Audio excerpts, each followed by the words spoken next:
today we're going to be going over how to use a hole saw, what the techniques are, and how to do it safely. When using anything cutting metal, you always want to have the proper PPE on.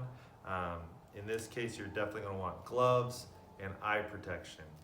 Metal shards will be coming off of the hole, and so you really want to make sure there's no way to get a shard of metal in your eye.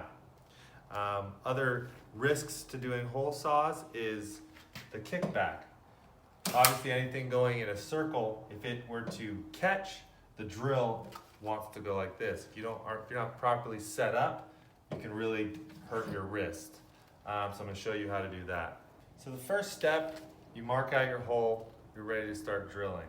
Obviously, whenever drilling into a box or a panel, if there is live wiring in there, you really want to look inside and make sure you know where is this going to end up. I am going to go through the wall. I want to make sure there's no wires or anything that's going to get caught on the other side.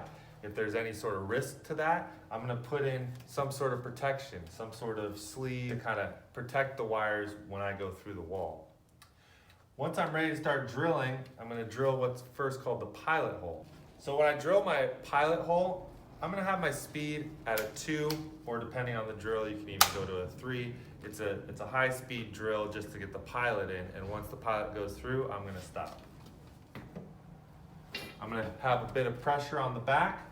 I'm also going to always be aware that this part of the drill, if it does catch, can flip up. I don't want my face in the way. I don't want to be doing this with one hand.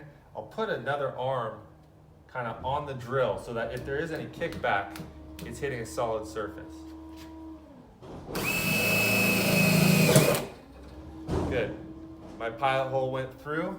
I'm now going to put the speed down to 1. So I'm ready now to do my hole saw. I'm going to position myself in such a way to block any kickback. I'm going to have a very even pressure. I'm going to make sure the hole is going in a straight direction. It's not tilted at all. One thing with tilting is, number one, you can break the pilot bit off pretty easily.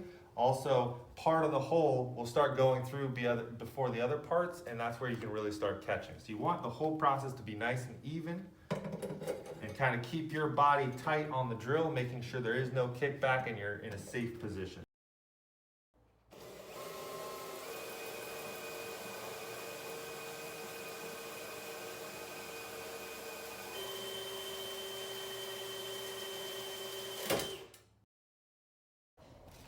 So when you finish the hole saw, you're going to be left with the piece that came out. Realize this can be very, very hot. So you want to make sure that you're set up to make sure this doesn't go into a panel that might be live, land on wires, stuff like that.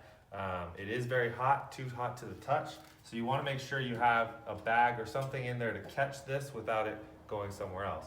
Also, doing a hole saw leaves a lot of shards of metal. They can fall down to the ground, they can be in the panel. This is something you really want to clean up. You want to make sure in your environment, wherever you're drilling, if these shards are going down somewhere, make sure they're not going into a computer or some sort of IT department cabinet, because these little metal shards can really screw something up. So you really want to be aware of everything you're creating with a hole saw, and make sure it's cleaned up properly and you're prepped properly so those don't fall in places you don't want them. And that's how you do a hole saw.